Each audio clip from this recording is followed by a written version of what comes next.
যখন হাতে একদম কম সময় থাকবে তখনই এই ধরনের খাবার বানিয়ে নেওয়া যেতেই পারে।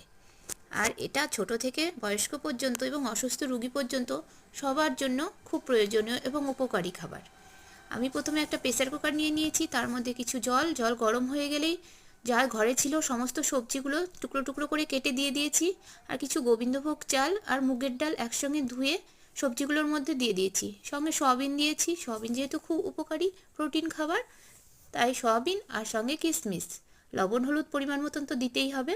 তারপরে আমি টমেটো আর একটা সিটি বাজিয়ে নিয়েছি, খুব বেশি সিটি দিলে গলে যাবে, একটা সিটি দিলে চালটা বেশ গোটা গোটা থাকবে, খেতেও ভালো লাগে। আর নামানোর আগে সামান্য ঘি, না কোনো এখানে মশলা ব্যবহার করেছি না তেল, নামানোর সময় সামান্য পরিমাণে ঘি দিয়েছি। খুব টেস্টি হয় এ ধরনের খাবার, আর বাচ্চা থেকে বয়স্ক পর্যন্ত সবারই খেতে এ ধরনের খাবার খুব ভালোও লাগবে, পছন্দেরও হবে।